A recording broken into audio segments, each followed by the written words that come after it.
নমস্কার বন্ধুরা, Bhadreswar study centre চ্যানেলে তোমাদের স্বাগতম। তোমাদের জন্য দারুণ একটি সুখবর। আজকের ভিডিওটা কিন্তু প্রত্যেক প্রার্থীদের জন্য খুব গুরুত্বপূর্ণ হবে, কারণ আজকের ভিডিওর মাধ্যমে রেলওয়ে এনটিপিসি নিয়োগ 2024-এর, যেখানে তোমাদের উচ্চ মাধ্যমিক পাস যোগ্যতার পোস্ট এবং স্নাতক যোগ্যতার পোস্ট, এই পোস্টগুলোতে আবেদন করতে গেলে তোমাদের যোগ্যতা কি প্রয়োজন সেটা তো তোমরা জানো, কিন্তু এই যোগ্যতার সঙ্গে তোমাদের উচ্চ মাধ্যমিক পাস যোগ্যতাতে তোমাদের কি 50% নাম্বার লাগবেই কি লাগবে না, সেই ব্যাপারটা তোমাদের ক্লিয়ার করব এই ভিডিওতে। দ্বিতীয় সেটি হচ্ছে তোমাদের অ্যাপ্লাই কবে থেকে শুরু হবে, অর্থাৎ আবেদন কবে থেকে তোমাদের শুরু হবে সেটা তোমাদের বলবো। বয়স কত তারিখ থেকে তোমাদের হিসেব হবে সেটা তোমাদের বলবো, এবং তোমাদের কি কি বই পড়তে হবে, কিভাবে তোমরা প্রস্তুতি নেবে, সম্পূর্ণ ডিটেলস ইনফরমেশন আজকে এই ভিডিওর মাধ্যমে তোমাদের জন্য উপস্থাপন করব। তার জন্য ভিডিওটা কিন্তু খুবই গুরুত্বপূর্ণ ভিডিও, প্রত্যেকটা স্টেপ প্রত্যেকটা মুহূর্ত কিন্তু খুবই গুরুত্বপূর্ণ। তার জন্য স্টেপ বাই স্টেপ দেখো, কমপ্লিট ইনফরমেশন শুধুমাত্র তোমাদের জন্য। তো চলো মূল ভিডিওতে চলে যাচ্ছি। তো প্রথম প্রশ্নটা কি ছিল, সেখানে হচ্ছে যে কিভাবে তোমরা প্রস্তুতি নেবে, মানে এনটিপিসির জন্য কিভাবে তোমরা প্রস্তুতি নেবে এবং তোমাদের কি কি বই পড়তে হবে সেগুলোর ব্যাপারে তোমাদের কমপ্লিট বলবো। দেখো, প্রথমত তুমি যদি 12 পাস যোগ্যতার পোস্টগুলোতে আবেদন করো বা তুমি গ্র্যাজুয়েশন যোগ্যতার পোস্টগুলোতে আবেদন করো, যে পোস্টগুলোর জন্যই আবেদন করো না কেন, তোমাদের কিন্তু দুটো স্টেপে কিন্তু তোমাদের এক্সাম হবে, CBT 1, CBT 2। এবার দেখো, রিক্রুটমেন্ট প্রসেস যেটা বলা হয়েছে সেটা হচ্ছে অনলি সিঙ্গেল অনলাইন অ্যাপ্লিকেশন, অর্থাৎ তোমাদের যে অনলাইন অ্যাপ্লিকেশন তুমি করবে তার জন্য তোমাদের একটা কমন তোমাদের এলিজিবিলিটি একটা টেস্ট হবে, যেটাকে বলছে প্রিলি টেস্ট। ঠিক আছে, এই প্রিলি যেটা CBT 1, এর নাম্বার কিন্তু কোনো রকমভাবে কিন্তু পরবর্তী যে ফাইনাল যে মেরিট লিস্ট তৈরি হবে সেখানে কিন্তু যুক্ত হবে না। যুক্ত যেটা হবে সেটা কিন্তু CBT 2 যেটা হবে সেটা কিন্তু খুব ভাইটাল। তারপরে তোমাদের টাইপিং টেস্ট হবে কিছু পোস্টের জন্য হয়তো তোমাদের অ্যাপটিটিউড টেস্ট হবে, এবং কিছু পোস্টের জন্য তোমাদের কোনো রকম টাইপিংও হবে না, অ্যাপটিটিউড টেস্টও হবে না, তারা ডিভি মেডিকেলে চলে যাবে। ঠিক আছে, আশা করি এই জায়গাগুলো তোমাদের ক্লিয়ার। এবার দেখো, আমি তোমাদের আমি পুরনো ডেটা দিয়ে আমি তোমাদের দেখাচ্ছি জাস্ট বোঝানোর জন্য। ভালো করে ব্যাপারটা বুঝে নাও, কী কী সিলেবাস আছে সেগুলো ব্যাপারটাকে ক্লিয়ার করে দিই, তারপর আমি কী কী বই তোমাদের পড়তে হবে সেগুলোর ব্যাপারে আমি যাব। তো দেখো, প্রথমে তোমাদের যেটা থাকছে সেটা জেনারেল অ্যাওয়ারনেস, 40 কোশ্চেন 40 মার্কস থাকবে। ম্যাথামেটিক্সে থাকবে 30 question 30 marks. General intelligence and রিজনিংয়ে থাকবে হচ্ছে তোমাদের 30 কোশ্চেন 30 মার্কস থাকবে। টোটাল 100 কোশ্চেন 100 মার্কসের তোমাদের পরীক্ষা হবে, যার জন্য তোমরা সময় পাবে 90 মিনিট সময় পাবে। ঠিক আছে, তো এখানে যারা PWBD যারা ক্যান্ডিডেট থাকবে তারা 120 মিনিট সময় পাবে। এবার এখানে তোমাদের প্রতিটি প্রশ্নের মান হচ্ছে 1 করে থাকছে। 1/3 নেগেটিভ মার্কিং থাকবে, অর্থাৎ 3টে প্রশ্নের ভুল উত্তরের জন্য প্রাপ্ত নম্বর থেকে তোমাদের 1 নম্বর কাটা যাবে। ঠিক আছে, আচ্ছা, তো তোমাদের আগেই আমি ক্লিয়ার করে দিলাম যে CBT 1-এর কিন্তু কোনো নাম্বার কিন্তু ফাইনাল মেরিটে যুক্ত হবে না। এবার তোমাদের কী কী সিলেবাসগুলোকে তোমাকে কভার করতে হবে সেগুলো ভালো করে দেখো। ম্যাথামেটিক্সে যেমন number system, decimal, fraction, HCF, LCM, ratio, proportion, percentage, mensuration, time and work, time and distance, simple interest, compound interest, profit and loss, তারপরে এলিমেন্টারি অ্যালজেব্রা আছে, জিওমেট্রি আছে, ট্রিগোনোমেট্রি আছে, এলিমেন্টারি স্ট্যাটিস্টিক আছে। তো এই যে তোমরা দেখতে পাচ্ছ, অ্যালজেব্রাটাকে বাদ দিয়ে জিওমেট্রি থেকে শুরু করে স্ট্যাটিস্টিক এবং তোমাদের প্রবাবিলিটি থেকেও কিন্তু কিছু প্রশ্ন থাকে। আমি একটা কথা বলবো, অ্যাডভান্স লেভেলে পরে যাবে, অ্যাডভান্স লেভেলে কিন্তু খুব একটা বেশি কিন্তু প্রশ্ন থাকে না।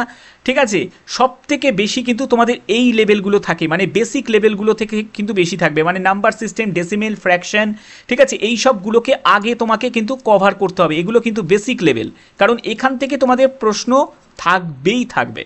ওকে, এরপরে তুমি জেনারেল ইন্টেলিজেন্স অ্যান্ড রিজনিংয়ে চলে গেলে সেখানে দেখো তোমাদের অ্যানালগিস থেকে থাকবে, তারপরে তোমাদের নাম্বার সিস্টেম থেকে থাকবে, সিরিজ থাকবে, কোডিং, ডিকোডিং থাকবে, ম্যাথামেটিক্যাল অপারেশন, এই সব যেগুলো আছে তোমাদের jumbling, Venn diagram, puzzle, data sufficiency, statement conclusion তো খুবই ইম্পর্টেন্ট, কারণ এগুলো থাকবেই, সিলোজিজম থাকবেই, ম্যাথামেটিক্যাল অপারেশন থাকবেই। ঠিক আছে, স্টেটমেন্ট, কোর্স অফ অ্যাকশন, তারপরে তোমাদের যেটা আছে ডিসিশন মেকিং থাকবে, তারপরে তোমাদের ডিরেকশন যেটা থাকে সেগুলো কিন্তু তোমাদের থাকবে, ব্লাড রিলেশন থেকেও কিন্তু একটা কি দুটো থাকবে, এগুলো থাকবে। এবার হচ্ছে জেনারেল অ্যাওয়ারনেসের জন্য তোমাদের কারেন্ট ইভেন্ট যেটা তোমাদের ন্যাশনাল এবং ইন্টারন্যাশনাল, মাথায় রাখবে যে অলিম্পিক থেকে কিন্তু তোমাদের থাকবেই, অলিম্পিক থেকে কিন্তু সব থেকে বেশি পরিমাণে কিন্তু প্রশ্ন এবারে থাকবে, ঠিক আছে। আচ্ছা, কিছু ইন্টারন্যাশনাল তোমাকে কিন্তু গেমসের রেকর্ডগুলো কিন্তু মাথায় রাখতে হবে, কিছু আমাদের ন্যাশনাল লেভেলের যে গেমসগুলো সেইগুলোর কিছু তোমাকে মাথায় রাখতে হবে, এবং কোন কোন বড় খেলোয়াড় কোন খেলার সঙ্গে যুক্ত, ঠিক আছে, সেগুলো কিন্তু তোমাকে মাথায় রাখতে হবে। এবং তার সাথে সাথে তোমাদের সিও, ঠিক আছে, তারপরে তোমাদের চিফ সেক্রেটারি যিনি আছেন, তো বিভিন্ন যেসব অর্গানাইজেশন তার যে চিফ সেক্রেটারি তাদের তোমাকে সেগুলো কিন্তু তোমাকে পড়তে হবে। তারপরে হচ্ছে তোমাকে স্পোর্টস রিলেটেড কিছু তোমাদের প্রশ্ন থাকবে, arts and culture of India, মানে সেখানে তোমার টেম্পল থেকে থাকবে, ঠিক আছে, কোথায় কোন টেম্পল আছে, ঠিক আছে, সেইগুলো কিন্তু তোমাদের থাকবে। তারপরে হচ্ছে ইন্ডিয়ান লিটারেচার থাকবে, মনুমেন্ট থেকে থাকবে, place of India, general science থেকে থাকবে। সেগুলোর জন্য দেখো এখানে বলাই আছে, যেটা হচ্ছে 10th স্ট্যান্ডার্ডের এনসিআরটি সিবিএসসি যে বই আছে সেই বইটাকে তোমাকে ভালো করে স্টাডি করতে হবে। তারপরে তোমাকে ফ্রিডম স্ট্রাগল থেকে শুরু করে এই সবগুলো থেকে তোমাদের থাকবে, ওকে। তো এইখানে তোমরা যেগুলো দেখতে পাচ্ছ, ফ্লোরা ফনা অফ ইন্ডিয়া, তারপর এই সবগুলো কিন্তু তোমাদের যেগুলো তোমাদের জিএস থেকে কিন্তু থাকবে, ইনভায়রনমেন্ট থেকে থাকবে, ঠিক আছে, এই সবগুলো থেকে কিন্তু প্রশ্ন, মানে কিছু কিছু প্রশ্ন কিন্তু তোমার থাকবে, ওকে। আচ্ছা, এরপরে আমি কোন কোন বইগুলো তোমরা এর জন্য স্টাডি করবে আমি সেগুলোও তো যাচ্ছি। তারপরে দেখো তোমাদের পরবর্তী দেখো, পরবর্তী তোমরা সিবিটি 1 কমপ্লিট করার পরে সিবিটি 2তে যখন যাবে, এই সিবিটি 2টাই কিন্তু তোমাদের খুব ভাইটাল, কারণ এটার ওপরেই কিন্তু তোমাদের ফাইনাল যে মেরিট সেটা কিন্তু তৈরি হবে। তো সিবিটি 2তে কী থাকছে দেখো, সিবিটি 2তে যেটা থাকবে, সিবিটি 2টা আমি বলছি দেখো, যেখানে 90 মিনিট কিন্তু সময় কিন্তু 90 মিনিটই থাকবে, সময় কিন্তু বাড়ানো হয়নি, কিন্তু নাম্বার অফ কোশ্চেন কিন্তু বাড়িয়ে দেওয়া হয়েছে, মানে 120টা কোশ্চেন থাকবে, 120 মার্কসের তোমাদের পরীক্ষা হচ্ছে, প্রতিটি প্রশ্নের মান হচ্ছে 1 করে, যেখানে জেনারেল অ্যাওয়ারনেস 50 কোশ্চেন 50 মার্কস, ম্যাথামেটিক্সে থাকবে 35 question 35 marks, general intelligence and reasoning থাকবে 35 কোশ্চেন 35 মার্কস। অর্থাৎ বুঝতে পারছো এর জন্য কি করতে হবে, তোমাকে প্র্যাকটিস করতে হবে, স্পিড বাড়াতে হবে। যদি স্পিড বাড়ে তাহলেই কিন্তু তুমি এই মেনটাকে ভালো করে দিতে পারবে। অনেকেই অনেক কিছু জানে, অনেকে অনেক ক্যালকুলেশন করতে পারে, কিন্তু সময়ের জন্য কিন্তু করতে পারে না, এই জায়গাটা ফেসে যায়। তো এখানেও কিন্তু 1/3 নেগেটিভ মার্কিং থাকবে, এটা কিন্তু তোমাকে মাথায় রাখতে হবে। এবার চলো কোন কোন বইগুলো তোমরা পড়বে সেগুলোর জন্য আমি তোমাদের একটা সাজেশন বলে দিচ্ছি, চলো। আচ্ছা, তোমাদের এখানে যে বইগুলো আমি দেখাচ্ছি এই বইগুলো কিন্তু কোনো রকমভাবে আমি প্রমোশন করছি না, বা এর জন্য আমি ডেসক্রিপশানে যে লিঙ্ক দিয়ে দেবো তোমরা সেখান থেকে পারচেস করবে, এরকমও কিন্তু আমি কোনো কিছু করছি না। আমি জাস্ট, তোমরা অনেকেই জানতে চেয়েছিলে যে স্যার পিকচার সমেত আপনি কিছু বই আপনাদের সাজেস্ট করুন, তার জন্যই তোমাদের এটা দেখানো হচ্ছে, ঠিক আছে। তোমাদের কাছে যে বই আছে সেই বই তোমরা কিন্তু স্টাডি করতে পারো, কোনো অসুবিধা কিন্তু নেই, ঠিক আছে। আর একটা কথা তোমাদের বলবো, যারা যারা উচ্চ মাধ্যমিক সবেমাত্র পাশ করেছো, বা অনেকেই আছে যারা গ্র্যাজুয়েশন সবেমাত্র কমপ্লিট করেছো, তারা এই কম্পিটিটিভ এক্সামের কোনো বই থেকে শুরু করে কিছুই সম্পর্কে তার জ্ঞান নেই, তাদের উদ্দেশ্যেই কিন্তু আমি এগুলো সাজেস্ট করছি। তোমরা কিন্তু চাইলে তোমরা সেগুলো কিন্তু যে কোনো জায়গা থেকে কিন্তু এটা পারচেস করতে পারো, ওকে।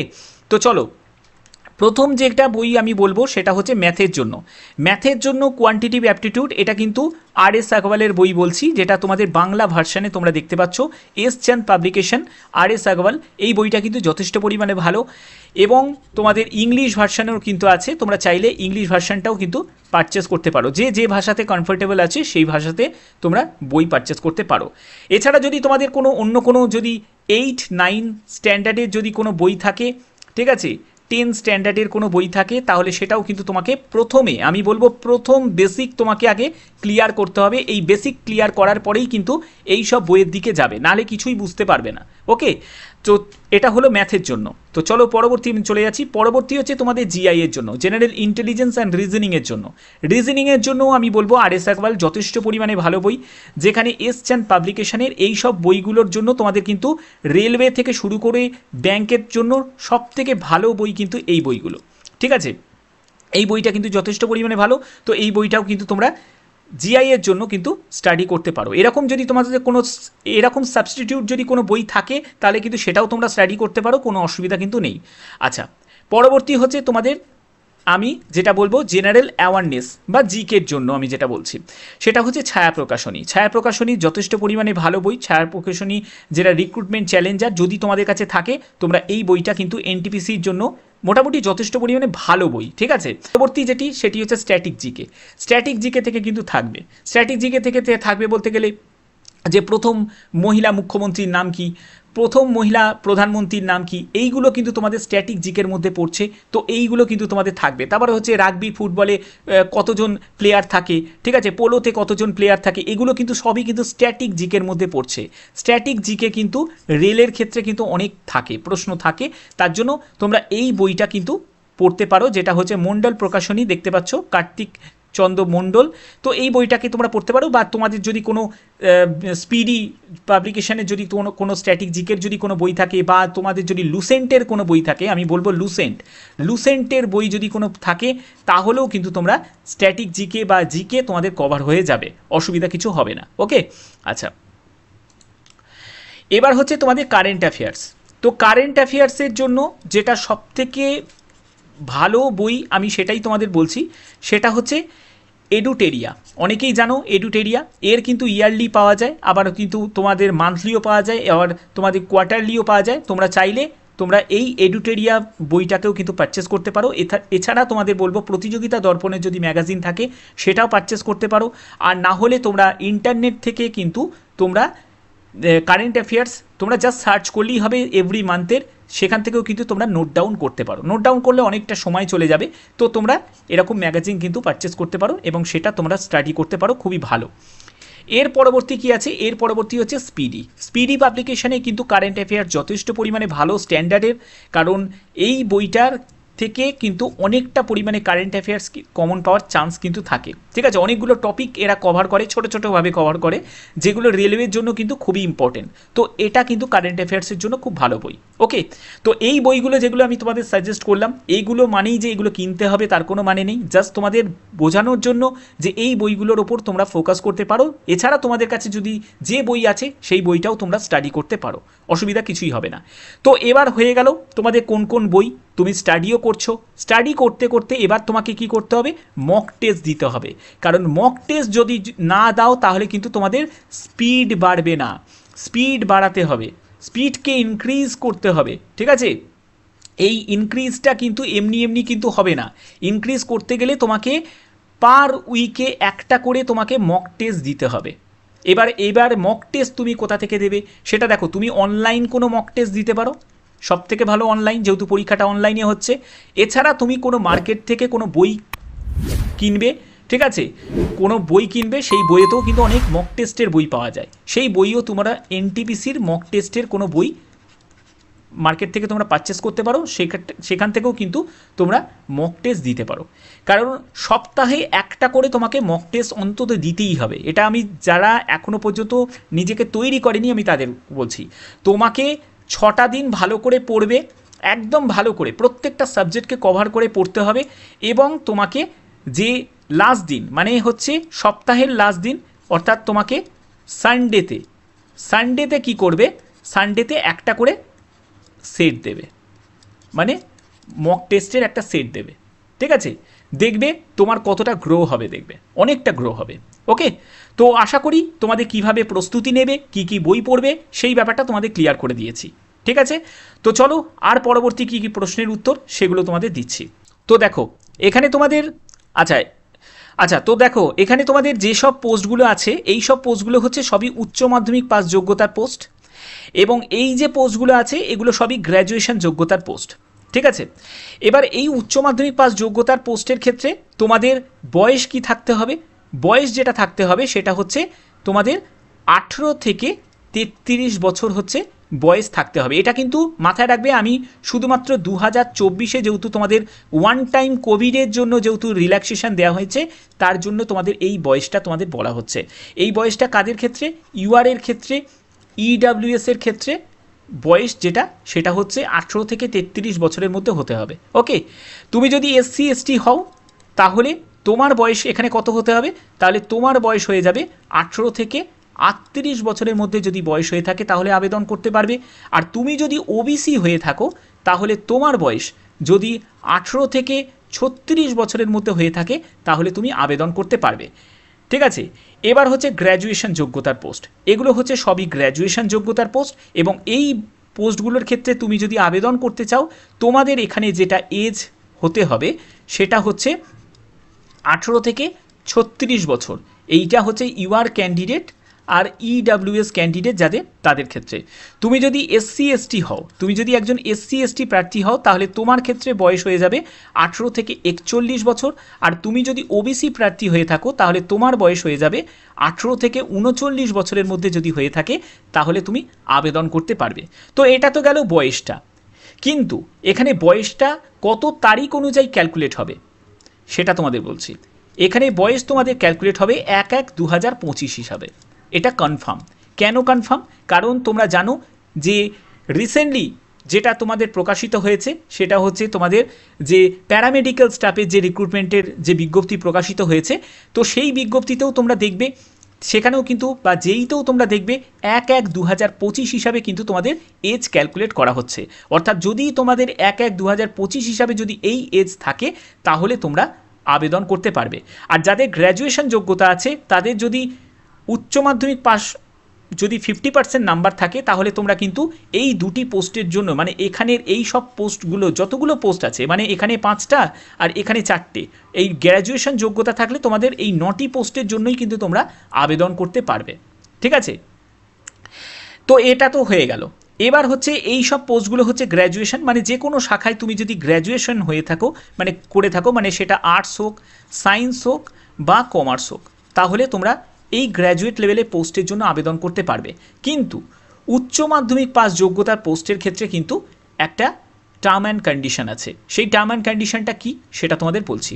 দেখো, উচ্চ মাধ্যমিক পাস যোগ্যতার ক্ষেত্রে যদি তুমি এসসি, এসটি, পিডাব্লিউবিডি এবং এক্স সার্ভিসম্যান এই যদি কোটার ক্যান্ডিডেট যদি হয়ে থাকো তাহলে তোমার উচ্চ মাধ্যমিকে তোমার 50%-এর নাম্বার না হলেও কিন্তু তোমরা অ্যাপ্লাই করতে পারবে। কিন্তু আদার কাস্ট যারা আছে, মানে UR candidate, OBC candidate, EWS candidate, তাদের কিন্তু উচ্চ মাধ্যমিকে 50% নাম্বার কিন্তু চাই, না হলে কিন্তু তোমরা কোনো রকমভাবে এখানে অ্যাপ্লাই করতে পারবে না। তো অর্থাৎ বুঝতে পারছো, তোমার এই হচ্ছে তোমার যোগ্যতা যেগুলো তোমার প্রয়োজন। আশা করি তোমাদের ভিডিওটার মাধ্যমে সম্পূর্ণ সুন্দরভাবে একদম বেসিক থেকে অ্যাডভান্স লেভেলে সুন্দরভাবে ব্যাপারটা ক্লিয়ার করে দিয়েছি। এবার তোমাদের সর্বশেষ যে প্রশ্নটি সেটা হচ্ছে যে কবে থেকে আবেদন শুরু হবে। তো দেখো, আবেদন শুরু হওয়ার আগে তোমাদের একটা ইনডেন্টিভ নোটিফিকেশান কিন্তু প্রকাশিত হবে। ঠিক আছে, ইনডেন্টিভ নোটিফিকেশান প্রকাশিত হবে। তো এই ইনডেন্টিভ যে নোটিফিকেশানটা সেটা কিন্তু তোমরা এমপ্লয়মেন্ট নিউজের মাধ্যমে তোমরা জানতে পারবে। এমপ্লয়মেন্ট নিউজের মাধ্যমে তোমরা জানতে পারবে। তো এই যে এমপ্লয়মেন্ট নিউজের মাধ্যমে জানতে পারবে সেটা তোমাদের এই মাসের মধ্যে, মানে এই আগস্ট মাসের মধ্যেই কিন্তু প্রকাশিত হয়ে যাওয়ার চান্স কিন্তু আছে। ঠিক আছে, ম্যাক্সিমাম চান্স আছে কিন্তু আগস্ট মাসের মধ্যেই কিন্তু প্রকাশিত হয়ে যাওয়ার। কিন্তু এটা হলো একটা শর্ট নোটিস। তোমাদের যে ফুল নোটিফিকেশানটা যেটা প্রকাশিত হবে, ফুল নোটিফিকেশান যেটা প্রকাশিত হবে সেটা কিন্তু সেপ্টেম্বর মাসের মধ্যেই তোমাদের ফুল নোটিফিকেশান প্রকাশিত হবে, এবং সম্ভবত তোমাদের সেপ্টেম্বর মাসের লাস্ট উইক থেকেই কিন্তু তোমাদের অ্যাপ্লাই কিন্তু শুরু হয়ে যাবে। যখনই কোনো রকম কোনো আপডেট আসবে অবশ্যই কিন্তু তোমাদের আমার চ্যানেলের মাধ্যমে অবশ্যই জানিয়ে দেওয়া হবে। তো যদি ভিডিওটা ভালো লাগে, যদি ভিডিওটা ইনফরমেটিভ লাগে, সবথেকে গুরুত্বপূর্ণ টপিকগুলো তোমাদের আজকের ভিডিওর মাধ্যমে কভার করলাম, তো অবশ্যই কিন্তু চ্যানেলটাকে সাবস্ক্রাইব করে রাখবে এরকমই নিত্য নতুন বিভিন্ন ধরনের আপডেট বা বিজ্ঞপ্তি পাওয়ার জন্য। তো চলো, এখনের মতো এইটুকুই।